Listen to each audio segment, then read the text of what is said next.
The best book to read is the Bible. The best book to read is the Bible. If you read it every day, it will help you all the way. Oh, the best book to read is the Bible. Praise God for this one more opportunity God has given unto us to meditate His word. దేవుని వాక్యం ధ్యానించలాగిన మనకు అనుగ్రహించిన మరొక తరుణాన్ని బట్టి దేవుని స్తుతిస్తున్నాం.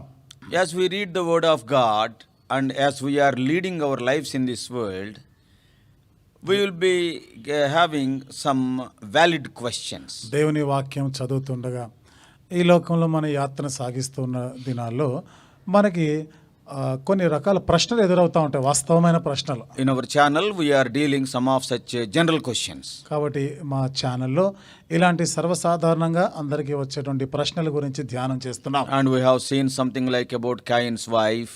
కయ్యూను భార్య గురించి చెప్పుకున్నాం.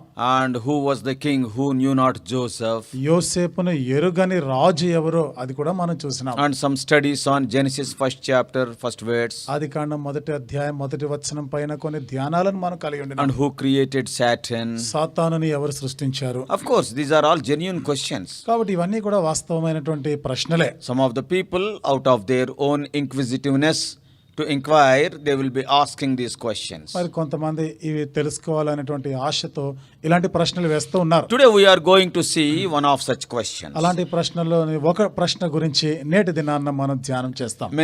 Many people asked this question. చాలా మంది ఈ ప్రశ్న అడిగినారు కూడా.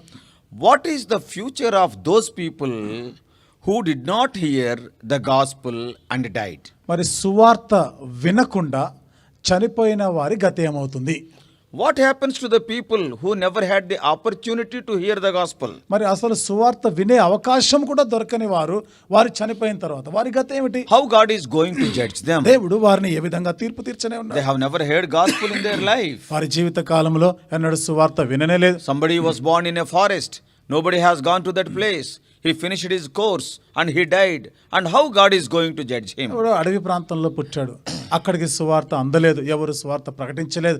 ఆ తర్వాత కాలక్రమేణా వ్యక్తి మరణించాడు. అలాంటి వ్యక్తి, సువార్త వినకుండా చనిపోయిన వ్యక్తి పరిస్థితి ఏమిటి? How God is going to judge him? దేవుడు ఏ విధంగా అతన్ని తీర్పు తీర్చనే ఉన్నారు. There are lots of views on this because the God's word is not clear about this. మరి దీని గురించి చాలా అభిప్రాయాలు ఉన్నాయి, కానీ దేవుడు ఏమి స్పష్టంగా వాటి గురించి ఏమి చెప్పలేదు. Even now what we are sharing is our opinion and our understanding, of course basing on the word of God. ఇప్పుడు మేము చెప్పబోయేది కూడా అది దేవుని వాక్యంను ఆధారం చేసుకునే చెప్తున్నాం. అది మా యొక్క అభిప్రాయాలు, మాకున్న గ్రహింపు ప్రకారమే, కానీ వాక్యం ఆధారం చేసుకున్నది. And there are different types of groups in this world. ఈ లోకంలో వేరు వేరు రకాల ప్రజలు ఉన్నారు. One group is, ఒక గుంపు వాళ్ళు they heard about Lord Jesus Christ and they rejected Jesus. యేసుక్రీస్తు ప్రభువు గురించి విన్నారు, ఆయనని తృణీకరించారు, నిరాకరించారు. They have not accepted him as their savior and it is the largest group. ఆయనని రక్షకుడిగా వాళ్ళు అంగీకరించలేదు. ఇలాంటి గుంపు చాలా పెద్ద గుంపే ఉంది. John's Gospel, యోహాను సువార్త chapter 12. 12వ అధ్యాయం. John's Gospel, chapter 12. యోహాను సువార్త 12వ అధ్యాయం. And in verse 48, 48వ వచనం. He that rejecteth me and receiveth not my words hath one that judgeth him. The word that I have spoken, the same shall judge him in the last day. నన్ను నిరాకరించి నా మాటలను అంగీకరింపని వానికి తీర్పు తీర్చువాడొకడు కలడు. నేను చెప్పిన మాటయే అంత్య దినమందు వానికి తీర్పు తీర్చును. So there are some people who heard the gospel, who heard about Lord Jesus Christ, his saving power, yet they rejected him. కాబట్టి ఇక్కడ ఒక గుంపు యేసుక్రీస్తు ప్రభువుని గురించి విన్నారు వాళ్ళు, కానీ యేసుక్రీస్తు ప్రభుని రక్షకుడుగా అంగీకరించే మాటకు వస్తే ఆయన నిరాకరించారు, త్రోసివేశారు. In Matthew's Gospel, మత్తయి సువార్త chapter 10, 10వ అధ్యాయం and verse 33. 33వ వచనం. But whosoever shall deny me before men, him will I also deny before my Father which is in heaven. మనుష్యుల ఎదుట ఎవడు నన్ను ఎరుగనను వానిని పరలోకమందున నా తండ్రి ఎదుట నేనును ఎరుగనందును. So the emphasis here is on rejecting Lord Jesus Christ. కాబట్టి ఇక్కడ నొక్కి చెప్తున్న మాట ఏమిటిది? యేసుక్రీస్తు ప్రభు అని నిరాకరించడం. Lord Jesus Christ is telling so clearly, There is nothing which we cannot understand. He says, I am the way, I am the truth, I am the life. యేసుక్రీస్తు ప్రభువారు ఎంతో స్పష్టంగా చెప్తాను, నువ్వు గ్రహింపలేనిది అర్థం కానిది ఏమీ లేదు, నేనే మార్గమును సత్యమును జీవమునై ఉన్నాను అన్నాడు. Clearly we can see it, John's Gospel, 14th chapter, verse 6. యోహాను సువార్త 14వ అధ్యాయం 6వ వచనంలో ఈ మాట ఎంతో తేటగా మనకి అర్థమవుతుంది. So this first group, they have heard, they rejected Lord Jesus Christ, they have not accepted him as their savior, and this is the largest group. మొదటి గుంపు యేసుక్రీస్తు ప్రభు గురించి విన్నారు, సువార్త విన్నారు, కానీ ఆయనను రక్షకుడిగా వాళ్ళు అంగీకరించలేదు, ఆయన నిరాకరించిన వారు. ఇలాంటి గుంపులో చాలా ఎక్కువ మంది ఉన్నారు. So conscious rejection will be judged and punished. కాబట్టి తెలిసి కూడా నిరాకరించారే, దానికి తగిన శిక్ష, తీర్పు ఉంది, శిక్ష ఉంది. And they will be going to Christless eternity. ఇక వారు క్రీస్తు లేనిటువంటి ఆ నిత్యత్వంలోకి వెళ్ళిపోతారు. Now, we are not going to dwell upon it for a long time. అయితే ఈ మాట గురించి మనం ఎక్కువగా ధ్యానం చేయము ఇప్పుడు. Because they rejected and they will go to hellfire. ఇక వాళ్ళు నిరాకరించారు కాబట్టి అగ్నిగుండానికి That వెళ్తారు. is what the Bible says. అదే బైబిల్ చెప్తున్న మాట. Now, our point of meditation is ఇప్పుడు మన ధ్యానాంశం ఏమిటిదంటే, people who never heard about Lord Jesus. అసలు యేసుక్రీస్తు ప్రభు వారి గురించి వినని వారు. As a matter of fact, this is a smaller group. వాస్తవంగా చెప్పాలంటే ఈ గుంపులో చాలా కొద్ది మంది ఉంటారు.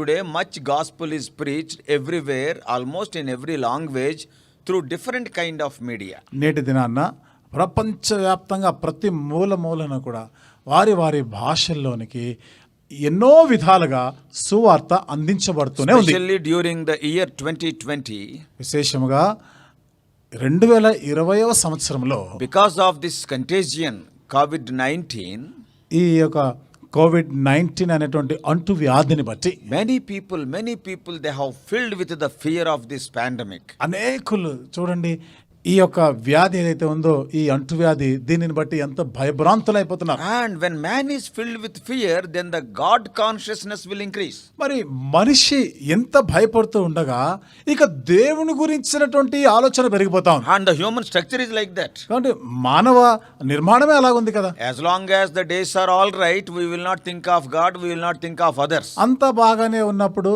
దేవుని గురించి మనకి గుర్తురాదు, ఇతరుల గురించి పట్టించుకోం. Though you think it is only a little. ఏమైనా వారి గురించి ఆలోచించినా గానీ ఏదో కొంచెమే. But when things are going to contrary to our will and pleasure, అయితే పరిస్థితులన్నీ కూడా మనం అనుకున్న దానికి భిన్నంగా జరిగిపోతా ఉంటాయి. Especially for such a great calamity, a global calamity like coronavirus. ప్రత్యేకించి ప్రపంచవ్యాప్తంగా విస్తరిస్తున్నటువంటి ఈ వ్యాధి, ఈ ఉపద్రవం వచ్చినప్పుడు, When man is not able to joyfully shake hand with the other man, మానవుడు సాటి మానవుడితో సంతోషంగా కరచాలనం చేయలేని పరిస్థితిలో ఉండగా, and in such a situation, fear will be filled and everybody will be thinking about God. అలాంటి పరిస్థితిలో అందరూ కూడా భయంతో నిండిపోతున్నారు. ఇప్పుడు దేవుని గురించి నాకు ఆలోచన వస్తా ఉంది. So today much gospel is preached everywhere through media. కాబట్టి నేటి దినాన ఈ మీడియా ద్వారా ఎక్కువైన సువార్త ప్రకటించబడుతుంది. Even then there may be some of the places, some of the groups where the gospel is not preached. అయినప్పటికీ కూడా ఈ సువార్త అందించబడని, సువార్త ప్రకటించబడినటువంటి కొన్ని మారుమూల ప్రాంతాలు ఉండొచ్చు. And they are also dying. వాళ్ళు కూడా చనిపోతున్నారు. So they never heard gospel throughout their lifetime. కాబట్టి వారి జీవిత కాలం అంతట్లో ఒక్కసారి కూడా సువార్తని వినలేదు. They are born in this world, they lived in this world, they left this world. ఈ లోకంలో పుట్టారు, లోకంలో జీవించారు, లోకాన్ని విడిచి వెళ్ళిపోయారు Like any other animal. మిగతా జంతువుల మాదిరిగానే. And so what happens to such people? మరి అట్లాంటి వారికి ఏమవుతుంది, వారి గతి ఏమిటి? So there are three criterion for their judgment. కాబట్టి మరి వారికి తీర్పు తీర్చే విధానంలో 3 సంగతులు చూస్తాం. Number 1. మొదటిది, First of all, there is enough evidence in the creation that the Lord is there. మొదటిదిగా దేవుడు ఉన్నాడు, ఈ సృష్టిలో దేవుడు ఉన్నాడు అనే దానికి ఎన్నో ఆధారాలు, రుజువులు ఉన్నాయి. In the book of Romans, రోమీయులకు రాసిన పత్రిక 1st chapter, మొదటి అధ్యాయం verse 20. 20వ వచనం. Romans 1:20. రోమీయులకు రాసిన పత్రిక మొదటి అధ్యాయము 20వ వచనం. For the invisible things of him from the creation of the world are clearly seen, being understood by the things that are made, even his eternal power and Godhead, so that they are without excuse. ఆయన అదృశ్య లక్షణములు అనగా ఆయన నిత్యశక్తియు దేవత్వమును జగదుత్పత్తి మొదలుకొని సృష్టింపబడిన వస్తువులను ఆలోచించుట వలన తేటపడుచున్నవి గనుక వారు నిరుత్తరులై ఉన్నారు. See here what Paul is writing. చూడండి ఇక్కడ పౌలు ఏమని రాస్తున్నాడు? The seen things of creation are speaking about the unseen God. చూడండి ఇక్కడ సృష్టించబడినటువంటి ఈ వస్తువులన్నీ కూడా అదృశ్యమైనటువంటి దేవుని గురించి మాట్లాడుతున్నాయి. There are so many things that are created, the whole universe. చూడండి విశ్వమంతటిలో కూడా ఎన్నో ఉన్నాయి, వస్తువులు సృష్టించబడినవి ఎన్నో ఉన్నాయి. You take the galaxies of stars. మీరు చూడండి నక్షత్రాల రాసులని. If you take this small planet Earth, ఈ భూగోళం అనేటువంటి చిన్న గ్రహాన్ని గురించి ఆలోచన చేయండి. human beings are created. ఇక్కడ మనుషులు సృష్టించబడ్డారు, Animals are created. జంతువులు సృష్టించబడ్డారు, Water beings are created. కాబట్టి జలచరములు సృష్టించబడ్డాయి, Fowls of the air are created. ఆకాశ పక్షులు సృష్టించబడ్డాయి, Creeping things are created. నేల మీద ప్రాకేవి సృష్టించబడ్డాయి, Metals are there. కింద లోహాలు ఉన్నాయి, So many gases are there. అనేక రకాల వాయువులు ఉన్నాయి, So many things are there. ఎన్నో విషయాలు ఉన్నాయి. So what Paul is writing, కాబట్టి పౌలు ఏమని రాస్తున్నాడు? though you are not given the gospel, నీకు సువార్త by అందించబడకపోయినప్పటికీ seeing all these things, actually what you are eating, by seeing all these things, నువ్వు చూసే ఉన్నావే, ఇవన్నీ చూస్తూ వస్తువులు ఇవన్నీ నువ్వు చూస్తున్నావు కదా. these seen things from where we got, they will divert you to understand the unseen creator. మనకి దృశ్యమైన మనకు కనబడే వీటన్నిటిని మనం గమనిస్తే ఇవి అదృశ్యుడైనటువంటి దేవుని వైపుగా గమనిక మళ్ళిస్తున్నాయి కదా. Uneducated people and educated people also can understand that there is a God. కాబట్టి విద్య లేనివాడు చదువుకున్నవాడు కూడా దేవుడు అనేవాడు ఉన్నాడు అని వాడు గుర్తించగలడు. For a scientist, ఒక శాస్త్రవేత్త when he thinks about a DNA, DNA గురించి ఆలోచన and from చేస్తున్నప్పుడు person to person it is changing. అది ఒక వ్యక్తికి మరొక వ్యక్తికి అది పూర్తిగా వేరుగా And ఉంటుంది. also in a single person also, when more than 100 trillion cells are there. ఇంకా ఒక వ్యక్తిలోనే 100 ట్రిలియన్ల కన్నా ఎక్కువ కణాలు ఉన్నాయంట. And every cell is having the same DNA. మరి ప్రతి కణానికి కూడా అదే రకమైన డిఎన్ఏ ఉంటుంది. And the other person, though he is having 100 trillion cells, not even one cell is having my DNA.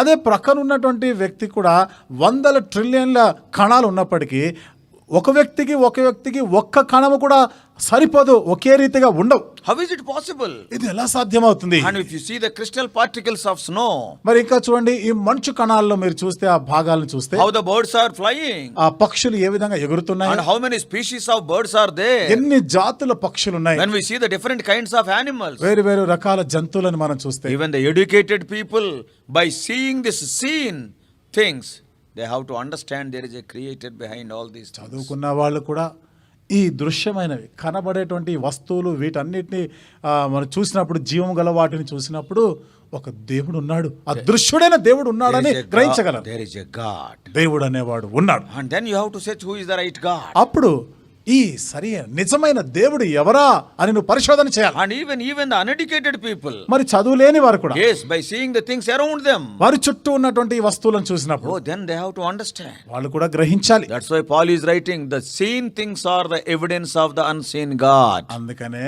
పౌలు రాస్తా ఉన్నాడు, మనకు కనబడుతున్నటువంటి ఈ విషయాలు, ఈ సంగతులు, ఈ వస్తువులు అన్నీ కూడా అదృశ్య రూపమైనటువంటి దేవుడు ఉన్నాడు అని మాట్లాడుతున్నాడు. But what Satan is doing? అయితే సాతాన్ ఏం చేస్తున్నాడు? Satan is blinding the eyes of the people by bringing new isms among the humanity. సాతాను మనుషులోనికి కొత్త తత్వాలని, బోధలని, మతాలని ప్రవేశిస్తూ వారి యొక్క కన్నులకి, మనోనేత్రములకి గుడ్డితనం కలగజేస్తున్నాడు, అంధత్వం కలగజేస్తున్నాడు. What is atheism? ఎథిజం, నాస్తికత్వం అనగా ఏమిటి? There is no God, they are telling. వాళ్ళు చెప్పే మాట ఏమిటి? దేవుడు లేడు. Yes, whatever ism that speaks about the non-existence of God, it is from Satan. కాబట్టి ఏ తత్వమైనా కానివ్వండి, దేవుడు లేడు అని మాట్లాడేది ఏ తత్వమైనా అది సాతాను నుండి వచ్చినదే. So atheism is from Satan. కాబట్టి నాస్తికత్వం అనేది సాతాను నుండి వచ్చినది. Not only atheism, నాస్తికత్వం ఒకటే కాదు, polytheism. చూడండి ఇంకా మరి చాలా మంది దేవుళ్ళు, అనేక దేవతలు, బహుదేవతా సిద్ధాంతం. And there when we see, they are equalizing the actual God with other things, even with creation. వాస్తవ రూపకమైనటువంటి దేవుణ్ణి మిగతా వాటితో పోలుస్తూ సృష్టితో కూడా సమానుడిగా చేస్తున్నారు. The unique God, the omnipotent, omniscient, omnipresent God you are equalizing with some other fellow means, you are belittling that God. సర్వజ్ఞుడు, సర్వాంతర్యామి, సర్వజ్ఞానము కలిగిన సర్వశక్తిమంతుడైనటువంటి దేవుడిని ఈ మిగతా సృష్టి అంతటితో కూడా కలిపేసి మాట్లాడుతున్నారు. And you are belittling that God. ఆ దేవుడిని నువ్వు కించపరుస్తున్నావు, చిన్న చూపు చూస్తున్నావు. This is what Satan does. ఇది సాతాను చేసే పని. First of all, Satan will say, there is no God. మొదటిది సాతానేమో అసలు దేవుడు లేడంటాడు. And then secondly, if you say God is there, oh, there are many gods. ఒకవేళ రెండోదిగా దేవుడు ఉన్నాడు అని చెప్తే చాలా మంది దేవుళ్ళు ఉన్నారు. And not only polytheism, కాబట్టి బహుదేవతారాధన సిద్ధాంతమే but కాదు, even pantheism, that is worshipping the creation. సృష్టే దైవము అనే సిద్ధాంతం కూడా కనబడే సృష్టిని పూజించే విధానం, అదే దేవుడు అనుకోవడం. One person will worship a tree. ఒకడేమో చెట్టుని పూజిస్తాడు, And one person will worship a rock. ఒకడేమో రాయిని పూజిస్తాడు, One person will worship a fish. ఒక అతనేమో చేపని పూజిస్తాడు, Another worships an elephant. మరొక వ్యక్తి ఏనుగుని పూజిస్తాడు, And another person worships serpent. మరొక వ్యక్తి పాముని, సర్పాన్ని కూడా పూజిస్తాడు. That is creation. ఇదంతా కూడా సృష్టించబడినది. All these things are created, but the creator is different. ఇవన్నీ కూడా సృష్టించబడిన సృష్టి, అయితే సృష్టికర్త ఉన్నాడు, ఆయన వేరు. And Satan is introducing all these things. కాబట్టి సాతానుడు వీటన్నిటిని ప్రవేశపెడతాడు. Even fatalism. ఇంకా మనం చూడండి Karma. ఆ కర్మ సిద్ధాంతం. Oh, because I have done like that in that janma, today it has happened to me like this. పూర్వ జన్మలో నేను ఆ విధంగా చేసుకున్నాను కాబట్టి ఈ జన్మలో నాకు ఈ గతి పట్టింది. Bible is very clear, there are no janmas, only it is appointed unto men once to die. Hebrews 9:27. Bible గ్రంథం ఎంతో స్పష్టంగా చెప్తాఉంది, జన్మలంటూ ఎక్కువ అనేటివి కావు, లేవు. అలాంటి హెబ్రీలకు రాసిన పత్రిక 9:27 ప్రకారం మనుషులందరూ ఒక్కసారి మృతి పొందవలెను, అంతే, తర్వాత మళ్ళా జన్మలు లేవు. And see, like this there are so many isms Satan is bringing into humanity. ఈ విధంగా అనేక రకాల తత్వాలని సాతానుడు మనుష్యుల్లోనికి ప్రవేశపెడుతున్నాడు. First of all, he says there is no God. మొదటిదిగా దేవుడే లేడంటాడు. That's why అందుకనే in the very first chapter, Genesis 1:1 of the Bible, Bible గ్రంథంలోని మొట్టమొదటి పుస్తకమైన ఆది కాండంలో మొదటి అధ్యాయంలో మొదటి వచనంలోనే రాయబడింది.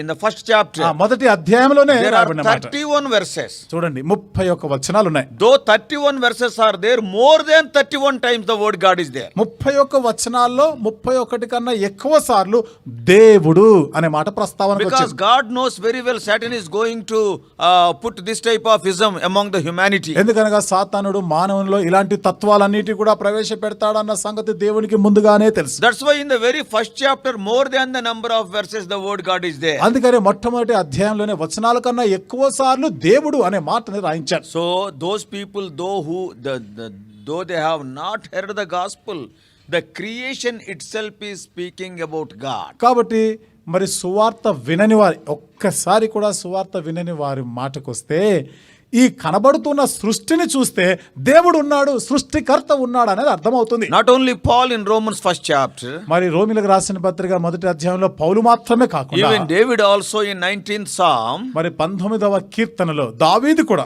the heavens declare the glory of God. ఆకాశములు దేవుని మహిమను They వివరిస్తున్నాయి. may not be having any language, వాటికి భాష ఉండకపోవచ్చు, but they are telling that there is a God, there is a God. కానీ అవన్నీ కూడా ఇదిగో దేవుడు ఉన్నాడు అని చెప్తున్నాయి. Whenever a lightning is there, కాబట్టి మనకి ఉరుములు వచ్చిన ప్రతిసారి, మెరుపులు వచ్చినప్పుడు, and whenever the thunder is there, ఉరుములు వచ్చినప్పుడు, whenever you see the rainbow, మీరు ఆ రెయిన్బోని చూసినప్పుడు, ధనస్సుని చూసినప్పుడు, and whenever you see the rain, మీరు వర్షాన్ని చూసినప్పుడు, oh, everything speaks of the glory of God. ఇవన్నీ సమస్తము కూడా దేవుని మహిమ గురించి మాట్లాడుతున్నాయి. Oh, when the thunders are there, when the lightnings are there, the nitrogen will be released. So many. See, if you ask the educated people, they will tell so many things. ఉరుములు మెరుపులు వస్తున్నప్పుడు ఎక్కువైన మోతాదులో nitrogen అనేటువంటి విడుదలవుతా ఉన్నాయి. మీరు చూడండి, చదువుకున్న వారిని అడిగితే చెప్తారు వాళ్ళు. So if a person has never heard the gospel and dies, కాబట్టి ఒక వ్యక్తి అసలు ఒక్కసారి కూడా సువార్త వినకుండా మరణిస్తే, and God will judge him according to the things what he learned from the creation.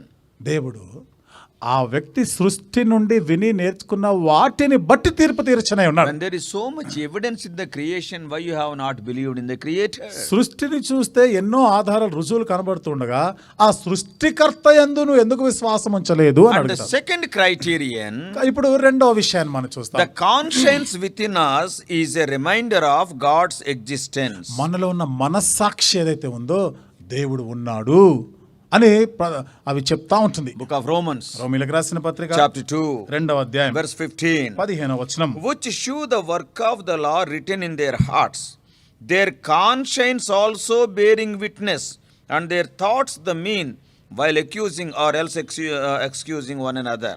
అటివారి మనస్సాక్షి కూడా సాక్ష్యమిచ్చుచుండగను, వారి తలంపులు ఒకదాని మీద ఒకటి తప్పు మోపుచు లేక తప్పు లేదని చెప్పుచుండగను, ధర్మశాస్త్ర సారము తమ హృదయములయందు రాయబడినట్టు చూపుచున్నారు. So what Paul is writing? కాబట్టి పౌలు ఏమని రాస్తున్నాడు? Conscience within us is a reminder of God's existence. మనలో ఉన్నటువంటి మనస్సాక్షి దేవుని ఉనికిని గురించి సాక్ష్యం ఇస్తా ఉంది. Your own conscience will tell. నీ సొంత మనస్సాక్షే చెప్తుంది. Conscience is a part of your spirit.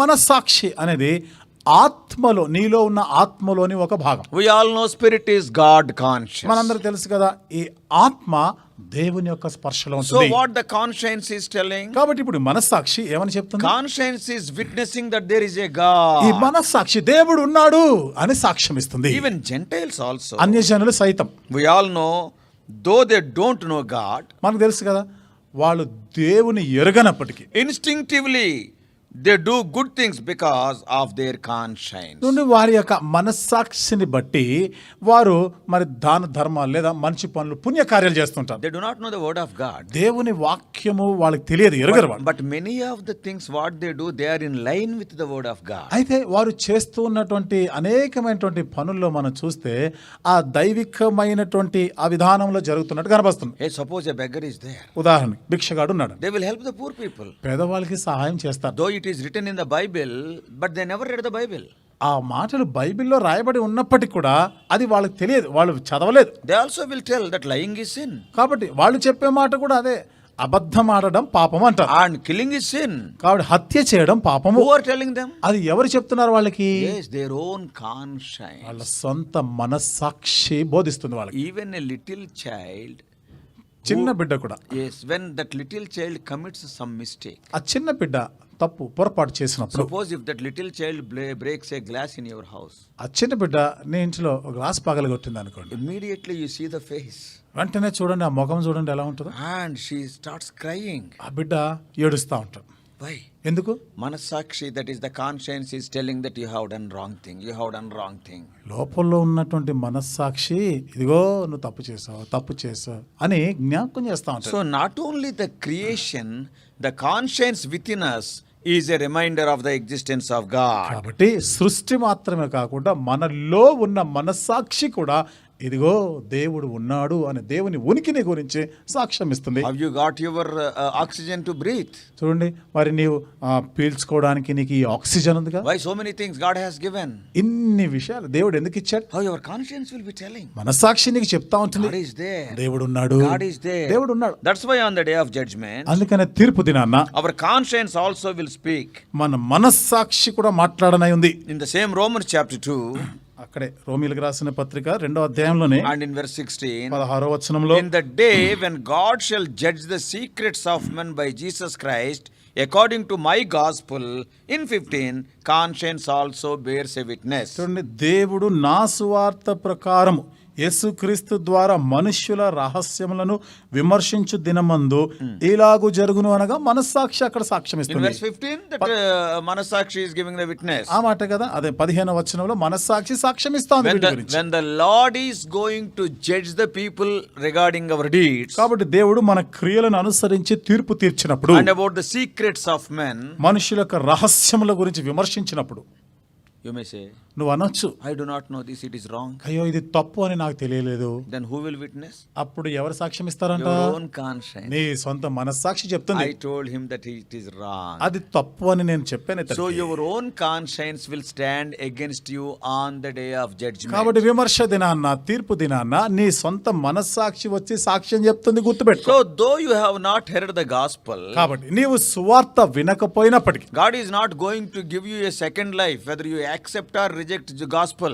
నువ్వు సువార్తను అంగీకరించావా, నిరాకరించావా, మరలా తర్వాత రెండవ అవకాశం అనేది నీకు ఇవ్వబడదు, ఉండదు. Second janma will not be there. అంటే మరొక జన్మ, రెండో జన్మ అనేది లేదు, ఉండదు. Your judgment will be based on your obedience or disobedience to the prompting of your conscience. నీ మనస్సాక్షి నీకు ఏదైతే ప్రబోధించిందో, నీకు ఏదైతే చెప్తుందో ఆ మాటలకి నువ్వు విధేయత చూపావా, అవిధేయత చూపావా, విన్నావా లేదా అనే దానిపైన ఆధారపడి నీకు తీర్పు తీర్చబడుతుంది. So if you have never heard the gospel, కాబట్టి నువ్వు ఒకవేళ ఒక్కసారి కూడా సువార్త వినకపోతే, there is a witness outside, there is a witness inside. బయట నుండి కూడా సాక్ష్యం ఉంది, లోపల నుండి కూడా సాక్ష్యం From చెప్తుంది. outside the creation is the witness, from inside the conscience is the witness. వెలుపల నుండి సృష్టి అంతా కూడా సాక్ష్యం ఇవ్వనై ఉంది, ఆంతర్యంలో నుండి మన సాక్షి కూడా సాక్ష్యం So ఇస్తుంది. based on your response to the creation and also to your conscience, your judgment will be. కాబట్టి సృష్టికి మనస్సాక్షికి నీ ప్రతిస్పందన ఎలా ఉంటుందో దానిపైన ఆధారపడి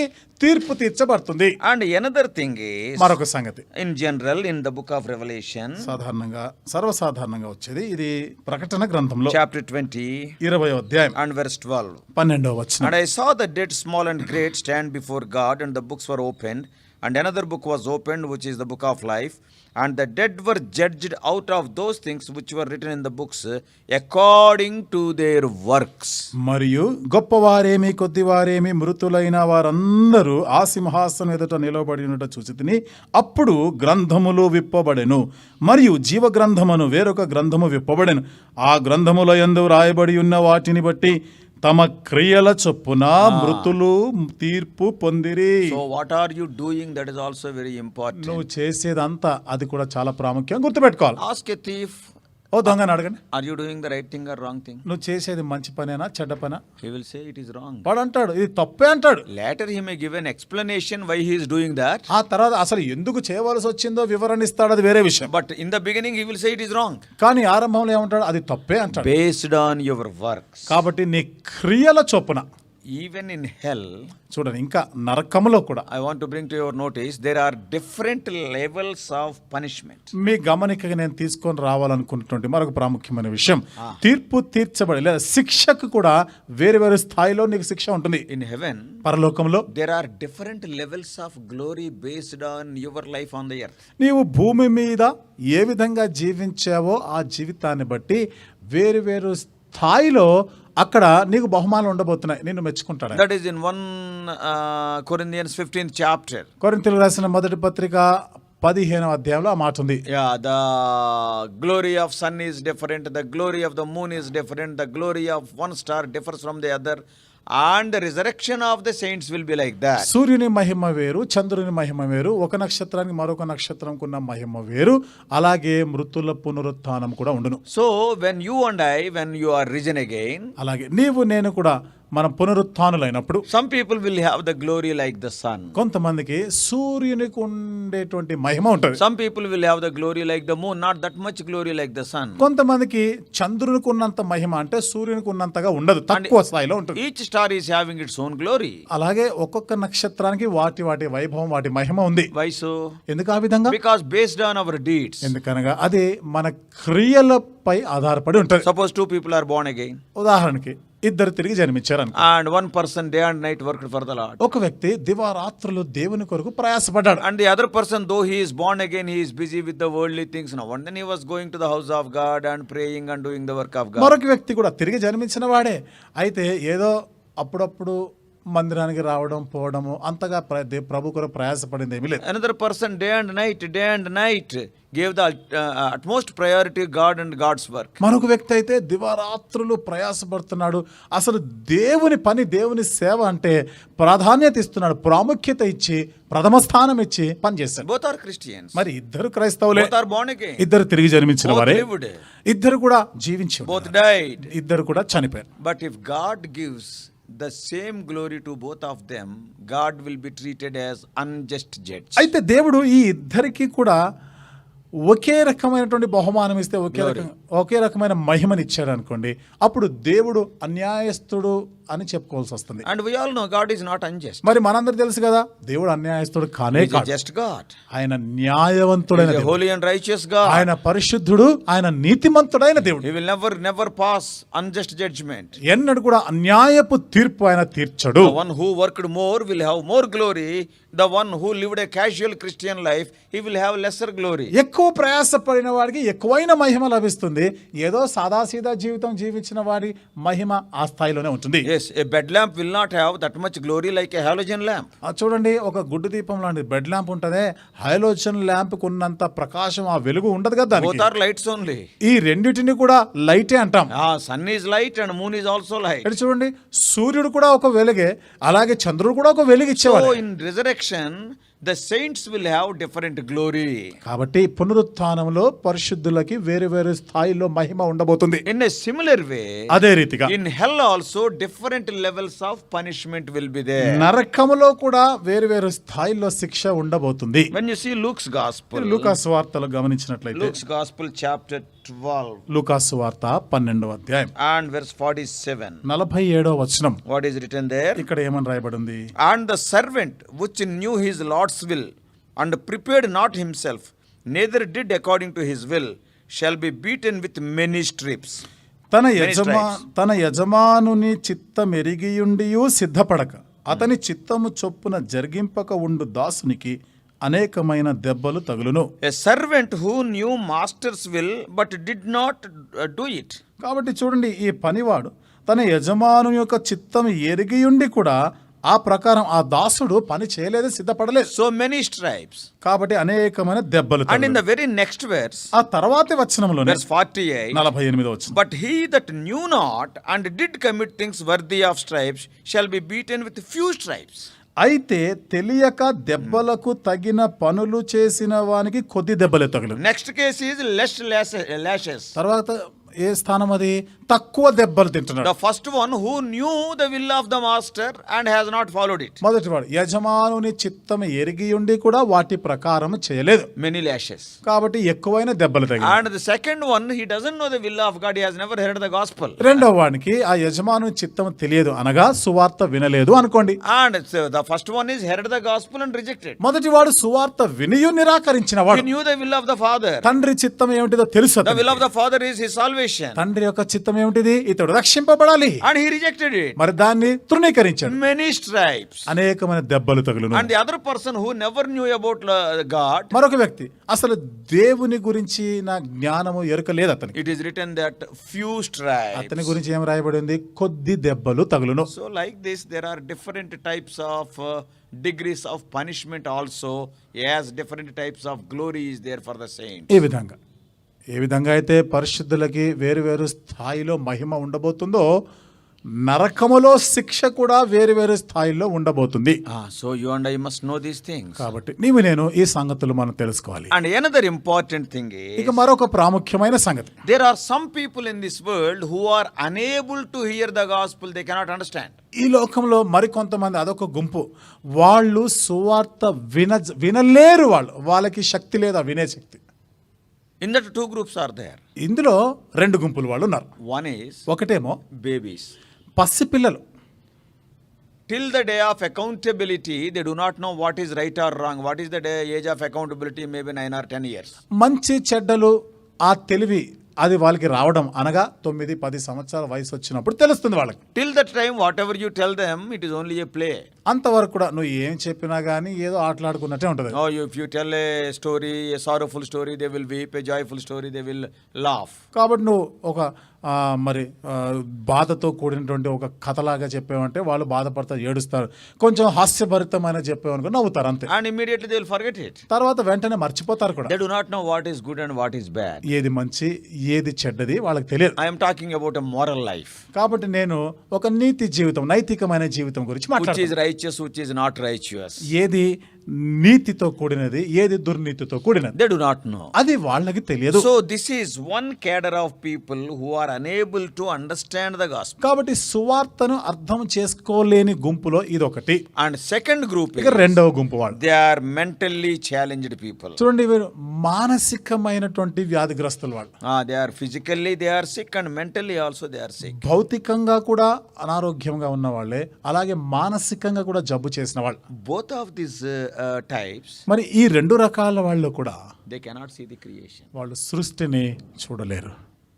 Then they cannot hear the voice of God in creation. కాబట్టి ఆ సృష్టిలో దేవుని స్వరాన్ని కూడా వినలేరు. Children, though you want to explain so many things, they are after chocolates only. పసిపిల్లలకి నువ్వు ఎంత చెప్పినా, ఏమి వివరించాలనుకున్నా వాళ్ళు చాక్లెట్ ఇస్తే చాలనుకుంటారు. See, they cannot understand creation. అంటే ఈ సృష్టి గురించి వాళ్ళు ఏమీ అర్థం చేసుకోలేరు. Secondly, the same thing about the mentally retarded people. అలాగే రెండవ మాటకు వస్తే మానసికంగా మరి వారు కొంత వికలాంగత్వం ఉన్నటువంటి వాళ్ళు. And secondly, ఇక రెండవది, when the question of conscience comes, ఈ మనస్సాక్షి యొక్క ప్రశ్న వచ్చినప్పుడు yes, their conscience is silent, that's all, because they cannot understand. That's why they cannot violate also the conscience. వాళ్ళ మనస్సాక్షి మౌనంగా ఉంటుంది. చెప్పినా వాళ్ళు దాన్ని అర్థం చేసుకోలేరు, కాబట్టి దాన్ని ఉల్లంఘించడానికి కూడా లేదు. So from this we can understand they never had the opportunity whether to accept or reject the gospel of Christ. దీని నుండి మనం అర్థం చేసుకోగలిగే సత్యం ఏమిటిదంటే, వారికి సువార్త అందించబడినప్పటికీ దానిని అంగీకరించాలా తృణీకరించాలా కూడా తెలియనిటువంటి పరిస్థితి వాళ్ళకి. So a child died at the age of 3 years or 4 years, 5 years. ఒక పసిబిడ్డ 3 సంవత్సరాలు లేదా 4-5 సంవత్సరాల ప్రాయంలో చనిపోయింది. Or a person who is born as mentally retarded, can't understand anything, and he lived for 10 years, 15 years, 20 years and died. లేక ఒక వ్యక్తి మానసికంగా కూడా ఒక వికలాంగుడుగానే పుట్టాడు, 10 సంవత్సరాలు 12-15 సంవత్సరాల వరకు బ్రతికాడు, తర్వాత చనిపోయాడు. And what will happen to them? అలాంటి వారికి ఏమవుతుంది? How God is going to judge them? దేవుడు ఏ విధంగా వారికి తీర్పు తీర్చనే So ఉన్నాడు. the Bible is not talking much about this last group of people. అయితే ఈ ఆఖరు గుంపులో ఉన్నారే ఇలాంటి రకమైన ప్రజల గురించి బైబిల్ మౌనంగానే ఉంది. But from some of the verses from here and there we can glean some truths. అయితే అక్కడక్కడ బైబిల్లో ఉన్న కొన్ని వచనాలను మనం చదివితే కొంత Parigi ఏర్కోవచ్చు.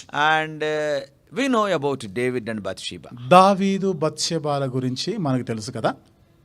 Undoubtedly the first child that was born is an illegal child. నిస్సందేహంగా దావీదు బత్షెబాలకి పుట్టినటువంటి మొదటి బిడ్డ అక్రమ సంతానంగానే పరిగణించబడుతుంది. The child was dead at the age of 7 days. ఆ బిడ్డ 7 రోజుల ప్రాయంలో చనిపోయాడు. Before they were married, Bathsheba conceived. వారి వివాహానికి ముందే బత్షెబా ఆ బిడ్డను కన్నది. They committed the sin of adultery. వాళ్ళు వ్యభిచారము అనే పాపం చేసినారు. So the child is an illegal child. కాబట్టి అక్కడ పుట్టిన బిడ్డ అక్రమ సంతానంగా పరిగణించబడుతుంది. Now I want you to understand this very carefully. ఇప్పుడు ఈ విషయాన్ని మీరు జాగ్రత్తగా అర్థం చేసుకోవాలని కోరుతున్నాను. What is the meaning of an illegal child? అక్రమ సంతానము అంటే అర్థం ఏమిటి? Is the child has committed any mistake? ఆ బిడ్డ ఏదైనా తప్పు చేశాడా? No. లేదు. Parents have committed sin. తల్లిదండ్రులు తప్పు చేశారు. So illegal child is a wrong term. I can say the child of an illegal parents. అక్రమ సంతానం అని చెప్తా ఉన్నప్పుడు మరి నా అభిప్రాయం ప్రకారం అది తప్పు. అలా ఉపయోగించేదానికన్నా అక్రమమైన తల్లిదండ్రులు అని చెప్పొచ్చు. అక్రమమైన తల్లిదండ్రులకు పుట్టినటువంటి బిడ్డ. That child doesn't know anything. ఆ బిడ్డకి ఏమీ తెలియదు కదా. Good or bad. మంచి చెడ్డ ఏమీ తెలియదు. Actually the sin is committed by the father and the mother. వాస్తవంగా తల్లిదండ్రులు పాపం చేసింది. So illegal child means the children of illegal parents. అక్రమ సంతానం అనే మాటకి అర్థం ఏమిటంటే తల్లిదండ్రుల యొక్క అక్రమాన్ని బట్టి పుట్టిన పిల్లలు. And we all know what has happened. David prayed and prayed, fasted for 7 days. ఇక్కడ ఏం జరిగిందో మనకు తెలుసు. దావీదు ఎంతగానో ప్రార్థన చేశాడు, 7 రోజులు ఉపవాసం ఉండినాడు. And 2 Samuel chapter 12. 2 సమూయేలు గ్రంథం 12వ అధ్యాయం. And 2 Samuel chapter 12. 2 సమూయేలు గ్రంథం 12వ అధ్యాయం. And we can see in this, though he fasted and prayed, that child died. చూడండి, ఇక్కడ ఉపవాసం ఉండి ప్రార్థన చేసినప్పటికీ ఆ బిడ్డ చనిపోయాడు. The child of illegal parents. అంటే అక్రమమైనటువంటి తల్లిదండ్రులకు పుట్టినటువంటి బిడ్డ. And when the child died, the news was brought to David. ఆ బిడ్డ చనిపోయాడు అనే వార్త దావీదుకు వచ్చింది. And immediately he got up and he went for food. వెంటనే ఆయన లేచి భోజనం చేసినాడు. People wondered. ప్రజలు ఆశ్చర్యపోయారు. For the 7 days, this man was so worrying. 7 రోజులు ఎంత బాధలో ఉండినాడు. And when we informed that the child is dead and now he got up and he is happy. ఈ బిడ్డ చనిపోయాడని చెప్పగానే ఈయన లేచినాడు, చాలా సంతోషంగా ఉన్నాడు. At that time, ఆ సమయంలో David has given an answer. దావీదు ఒక జవాబిచ్చాడు. Verse 23. 23వ వచనం. But now he is dead. Wherefore should I fast? Can I bring him back again? I shall go to him, but he shall not return to me. ఇప్పుడు చనిపోయెను గనుక నేనెందుకు ఉపవాసం ఉండవలెను? వానిని తిరిగి రప్పించగలనా? నేను వాని యొద్దకు పోవుదును గాని వాడు నా యొద్దకు మరలా రాడు. What David is telling? దావీదు ఏమని The చెప్పాడు? child is dead. ఆ బిడ్డ చనిపోయాడు. I will go to him, he cannot come to me. నేను వాని యొద్దకు వెళ్తాను కానీ వాడు నా దగ్గరికి I తిరిగి will రాడు. go to that child. అంటే నేను ఆ బిడ్డ దగ్గరికి వెళ్తాను. What does it mean? దాని అర్థం ఏమిటి? We all know David is in heaven. మనందరికి తెలుసు కదా, దావీదు పరలోకంలో And ఉన్నాడు. what David is telling? ఇప్పుడు దావీదు ఏమని చెప్తున్నాడు? The child is already in heaven. ఆ బిడ్డ ఇప్పటికే పరలోకానికి వెళ్ళిపోయాడు. Because he died without knowing what is good and what is bad. ఎందుకనగా ఆ బిడ్డ మంచి చెడ్డలు తెలియక ముందే చనిపోయాడు. Lord Jesus Christ loved the little children so much in the Bible. యేసుక్రీస్తు ప్రభువారు బైబిల్లో మనం గమనిస్తే చిన్న పిల్లల్ని ఎంతగానో ప్రేమించారు. Whether they are the children of the believers or children of the unbelievers, the Lord said, their angels are protecting them. విశ్వాసులైన తల్లిదండ్రుల పిల్లలా లేదా అవిశ్వాసులైనటువంటి పిల్లలైనా కావచ్చు, కానీ అక్కడ యేసు ప్రభువారు ఉపయోగించిన మాట ఏమిటిది? వారి దేవదూతలు, వారి దూతలు అన్నాడు. God is appointing some of the angels to protect our children. కాబట్టి Whether you are a believer or unbeliever. మన పిల్లలని, అంటే నువ్వు విశ్వాసివైనా అవిశ్వాసివైనా కానీ మన పిల్లలని కాపాడుటకు దేవుడు ఒక్కొక్క బిడ్డకి ఒక్కొక్క దూతని పెట్టాడని ఉంది అక్కడ. Maybe 1 or 2, we do not know. ఒక దూత కావచ్చు, 2 దూతలైనా కావచ్చు. And the angels are protecting them. దేవదూతలు వారిని కాపాడుతున్నాయంట. So the Lord loved the children so much, knowing fully well that they do not know what is right and what is wrong. కాబట్టి వారు మంచి ఏదో చెడు ఏదో తెలియదు, అది తెలిసి కూడా వారిని కాపాడుతున్నాడు. In Matthew's Gospel, మత్తయి సువార్త you can read later 18th chapter verses 9 and 10. 18వ అధ్యాయము 9-10 వచనాలని మీరు తర్వాత And చదువుకోండి. also in Matthew 19th chapter, అలాగే మత్తయి సువార్త 19వ అధ్యాయంలో కూడా from verses 13 to 16. 13 నుండి 16 వచనాలు. Even in Matthew 21st chapter, మత్తయి సువార్త 21వ అధ్యాయంలో verse కూడా 15 and 16. 15-16 వచనాలు. All these verses speaks of the love of Lord Jesus towards the children. ఈ వచనాలన్నిటిలో కూడా యేసుక్రీస్తు ప్రభువారు పిల్లలని ఎంతగా ప్రేమించాడో ఆ మాటలు అక్కడ ఉన్నాయి. And also all other theologians, you may call anybody, they say about God's character is of mercy and love. ఇక మిగతా వేదాంతులను కూడా మీరు ఎవరినైనా కానీ చూడండి, వాళ్ళు దేవుని యొక్క కృప, దేవుని కనికరం ఆ బిడ్డల ఎడల వాటి గురించి He is మాట్లాడతారు. rich in mercy, Psalm 103 verse 8. 103వ కీర్తన 8వ వచనం కరుణా సంపన్నుడు అనే మాట ఉంది. So from the words of David we can understand, కాబట్టి ఇక్కడ దావీదు యొక్క మాటలను బట్టి మనం అర్థం చేసుకోగలిగే విషయం, when a child of an illegal parents have gone to heaven, what about the children of godly parents? అక్రమమైన విధానములో ఆ తల్లిదండ్రులకి పుట్టినటువంటి ఆ బిడ్డ విషయంలో మరి ఇదైతే, మరి అలా అయితే దైవభక్తి గల తల్లిదండ్రులు పుట్టిన బిడ్డల సంగతి ఏమిటి? Surely they will go to heaven. నిశ్చయంగా పరలోకానికి వెళ్తారు. God will not send them to hellfire. దేవుడు వారిని నరకానికి పంపించడు. Suppose by any reason if your child is dead, ఏ కారణం చేతైనా నీ బిడ్డ చనిపోతే, sometimes they may die at the time of birth because of improper Medicare or some other problems. కొన్నిసార్లు చూడండి పుట్టగానే చనిపోతారు, సరి అయిన వైద్యం లేకనో ఇంకేదో కారణం చేత అప్పుడే చనిపోతారు. Sometimes before they come to the age of 9 or 10, that is the age of accountability, Kon- they die because of some diseases. కొన్ని పర్యాయాలు 9-10 సంవత్సరాల వయసుకి రాకముందే, అంటే మంచి చెడు ఏదో తెలుసుకోనక ముందే ఏదో ఒక కారణం అనారోగ్యాన్ని బట్టి బహుశా వాళ్ళు చనిపోవచ్చు. Maybe some accident, లేదా ఏదైనా ప్రమాదంలో కానీ, maybe some calamity, some floods are like that. ఏదైనా ఉపద్రవాలు లేకపోతే వరదల్లో కానీ చనిపోవచ్చు. Many children, when the rains are there in Hyderabad, we know they will be just in drainage, they will fall. చూడండి, మనకు తెలుసు కదా, ఈ హైదరాబాద్లో చాలాసార్లు వర్షాలు పడినప్పుడు వాళ్ళు ఆ డ్రైనేజ్లో పడిపోయి చనిపోతారు. And if they are children, వాళ్ళు పిల్లలైతే, truly it is a sad thing to lose our child. చూడండి ఇక్కడ మన పిల్లల్ని మనం పోగొట్టుకోవడం అనేది చాలా దుఃఖకరమైనదే. And all our affections are around them. ఎందుకు? మన మక్కువ, మన ప్రేమ అంతే కూడా వాళ్ళ మీదనే. But remember, అయితే గుర్తుపెట్టుకోండి, one ray of hope from the Bible to you, whether you are a believer or unbeliever. నీవు విశ్వాసివైనా అవిశ్వాసివైనా కానీ బైబిల్ గ్రంథంలో నుండి నీకు ఒక నిరీక్షణకు ఆధారం ఉంది. Though you are an unbeliever, remember, God is loving you and your children. నీకు ఒక ఆశా కిరణం ఉంది. నీవు విశ్వాసివైనా అవిశ్వాసివైనా గుర్తుపెట్టుకో, నీ పిల్లలని దేవుడు ప్రేమిస్తున్నాడు. What you cannot do to your child, the Lord has done. నీవు నీ పిల్లలకి చేయలేని పని దేవుడు చేశాడు. What is that? అదేమిటి? He has taken him to heaven. అతన్ని పరలోకానికి తీసుకొని పోయాడు. Be joyful. సంతోషించు. No doubt, it causes so much pain, I know it. చూడండి, నిస్సందేహంగా నీకు ఎంత బాధ, నీకు ఎంత దుఃఖం ఉంటుంది. You lost your child because all your affections are around him. You are playing with that little child, but that child is not there. Okay, truly, uncontrollable pain will be there. నీ బిడ్డని పోగొట్టుకున్నావు. ఇంతకాలం కూడా నీకు సమస్తము నీ ప్రాణమే పంచ ప్రాణాలుగాను ఆ బిడ్డని నువ్వు పెంచావు. నీ ప్రేమ, నీ మక్కువ అంతా కూడా ఆ బిడ్డ మీద ఉండింది. అయితే అకస్మాత్తుగా చనిపోయింది. ఆ కారణాన్ని బట్టి వాస్తవంగా నీకు బాధ ఉంటుంది, దుఃఖం ఉంటుంది. But do you know what Lord Jesus Christ is telling? అయితే యేసుక్రీస్తు ప్రభువారు ఏం చెప్తున్నారు తెలుసా? Your child is with me in heaven. నీ బిడ్డ నాతో కూడా పరలోకంలో I ఉన్నాడు. will not send that child to hellfire. నేను ఆ బిడ్డని నరకానికి పంపించాను. Though you are an unbeliever, God is showing so much love. Why can't you believe such loving God? నీవు అవిశ్వాసివైనా కానీ దేవుడు ఇంతగా ప్రేమిస్తుంటే నువ్వు ఎందుకు ఆ యేసుక్రీస్తు ప్రభుని ప్రేమించకూడదు? Oh Lord, you have sent my son, my daughter to heaven. Oh, I love you so much. ఓ దేవా, నా బిడ్డ, నా కుమార్తె, నా కుమార్ని పరలోకానికి తీసుకొని పోయావు ప్రభువా, నిన్నెంతో ప్రేమిస్తున్నాను. I want to tell you, నేను మీకు చెప్పాలి, if you want to see that child again, if you are loving that child, believe in Lord Jesus Christ, you also will go to నువ్వు ఆ బిడ్డని ప్రేమిస్తున్నట్లయితే, ఆ బిడ్డని మరలా చూడాలనేటువంటి వాంఛ నీకుంటే యేసుక్రీస్తు ప్రభునందు విశ్వాసం ఉంచు, అప్పుడు సాధ్యమవుతుంది. You also can go to heaven. నీవు కూడా పరలోకానికి వెళ్ళగలవు. What a joy it is. ఎంత సంతోషం కదా. Lord Jesus Christ is a loving God. He will never do unjust things. యేసుక్రీస్తు ప్రభువారు ప్రేమగల దేవుడు, ఎన్నడూ కూడా అన్యాయము చేయడు ఆయన. So therefore God will not send the children to hell who can't make such a decision due to their physical or physically small, sometimes mentally ill.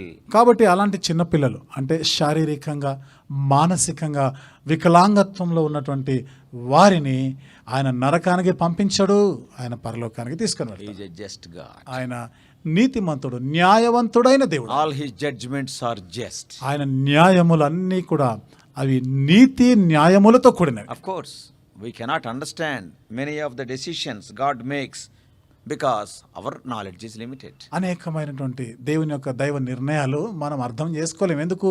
మనకున్న జ్ఞానము కొంత పరిమితి గలదు. And you cannot question why you have taken them to heaven. ఎందుకు నువ్వు వారిని పరలోకాన్ని తీసుకొని పోయావా నువ్వు అడగడానికి లేదు ఇంకా. Because heaven belongs to God. He can give it to anyone he likes. ఎందుకనగా పరలోకము దేవుడిది, ఆయన ఎవరికి కావాలంటే వాళ్ళకి ఇస్తాడు. Isn't it? అవునా కదా? Your house is yours. You can allot to anybody. నీ ఇల్లు అది నీది, ఎవరు కావాలని కూడా నువ్వు వాళ్ళకి But ఇవ్వచ్చు. only one thing, God will not allow sinners there because there is no sin there. అయితే ఒకటే ఏంటిదంటే పాపాత్ములను అక్కడ అనుమతించరు. ఎందుకు? అక్కడ పాపం ఉండదు. Your child is in heaven. నీ బిడ్డ పరలోకంలో ఉన్నాడు. Your mentally retarded member of your family is in heaven. కాబట్టి నీ కుటుంబంలో మానసికంగా వికలాంగుడుగా ఉన్న వ్యక్తి ఇప్పుడు పరలోకంలో ఉన్నాడు. Yes. He must be living a very difficult life. ఆయన ఎంతో కష్టతరమైనటువంటి జీవితం జీవించే ఉండొచ్చు. But అయితే he is in heaven. ఇప్పుడు పరలోకంలో ఉన్నాడు. Because he cannot take any decision about God by seeing creation or by hearing his conscience. ఎందుకనగా సృష్టిని చూసి సృష్టిని గురించి విన్నప్పుడు కానీ లేదా మనస్సాక్షి వలన కానీ తన సృష్టికర్త అయిన దేవుని తెలుసుకునే స్థితిలో లేడు. కాబట్టి Once again I am telling you, మరొకసారి చెప్తున్నాను మీకు, though you have not believed in Lord Jesus Christ, God has taken, Jesus has taken your child to heaven, and he or she is in a very blissful condition. నీవు యేసుక్రీస్తు ప్రభువునందు విశ్వాసం ఉంచకపోయినప్పటికీ, యేసుక్రీస్తు ప్రభువును నమ్మకపోయినప్పటికీ నీ పిల్లలని ఆయన పరలోకానికి అత్యంత సంతోషకరమైనటువంటి సంతోషంతో నింపబడినటువంటి ఆ వాతావరణంలో ఉంచాడు. Such a loving God. అంత ప్రేమగల దేవుడు ఆయన. Why can't you believe in him? మరి ఆయన యందు నువ్వు ఎందుకు విశ్వాసం You ఉంచకూడదు? have never asked him to take your child to heaven, yet he has taken. నా పిల్లల్ని పరలోకానికి తీసుకుపోవా అని నువ్వు ఎప్పుడు అడగలేదే, అయినా ఆయన తీసుకొని You పోయాడు. yourself have not believed in him. నువ్వే ఇంకా ఆయన నమ్మలేదు. Why can't you come to him today? మరి ఈ రోజు ఎందుకు నువ్వు ఆయన యుద్ధకు Lord, రాకూడదు? I never understood your love. దేవా, నీ ప్రేమ ఇంత గొప్పది నేను ఎప్పుడు అర్థం చేసుకోలేదు. Not only that, అంతేకాదు, if you want to see your child again, నీవు మరలా నీ బిడ్డని చూడాలని కోరితే, You need not weep. నువ్వు ఏడవలసిన అవసరం లేదు. It is possible. ఇది సాధ్యం. If you believe in Lord Jesus. యేసుక్రీస్తునందు విశ్వాసం What ఉంచితే. is the meaning of believing in Lord Jesus Christ? యేసుక్రీస్తు ప్రభువునందు విశ్వాసం ఉంచుట అంటే అర్థం ఏమిటి? Yes, Lord, I am a sinner. అవును ప్రభువా, నేను పాపిని. Before I was born, you loved me and my family. నేను పుట్టక ముందే నన్ను ప్రేమించావు, నా యొక్క కుటుంబాన్ని ప్రేమించావు. You loved my children. నా పిల్లలను కూడా ప్రేమించావు. I never knew it. ఇది నాకు తెలియలేదు. Today I heard through this video. ఈ రోజు ఈ వీడియో ద్వారా నేను విన్నాను. Today I came to know that my child is in heaven. What a consolation, Lord. నా బిడ్డ పరలోకంలో ఉన్నాడు అని నేను విన్నాను. ఎంత ఆదరణతో కూడిన మాట. I too believe in you.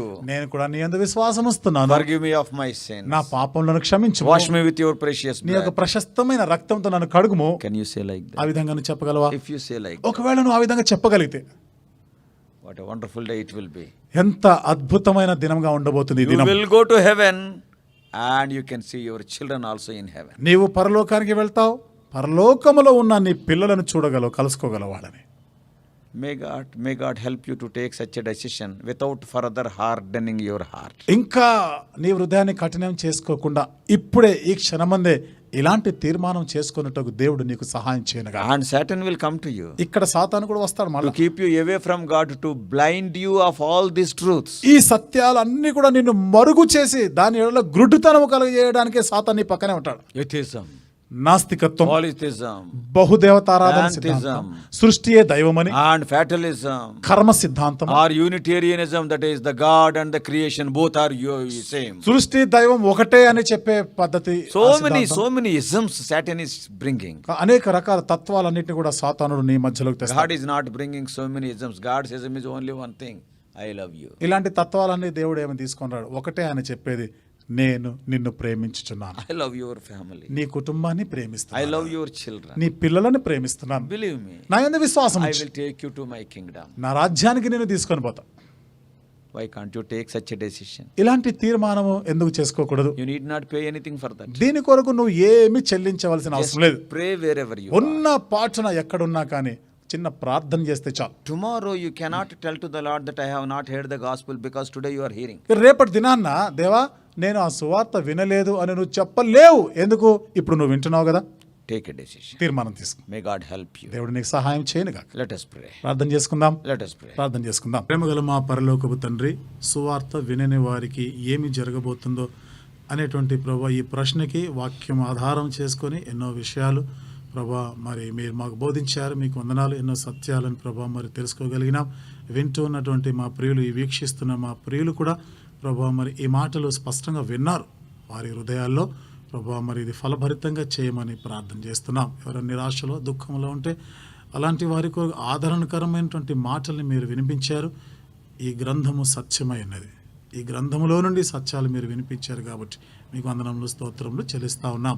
పాపముల కొరకై పశ్చాత్తాపపడుతూ యేసు ప్రభువా నీ రక్తంతో నన్ను కడుగుము అనేటువంటి ఈ తీర్మానం ప్రార్థన చేసుకుంటున్న మా ప్రియులను మీరు కనికరించండి. వారి యొక్క తీర్మానం స్థిరపరచండి. వారిని కూడా క్షమించమని ప్రార్థన చేస్తున్నాం.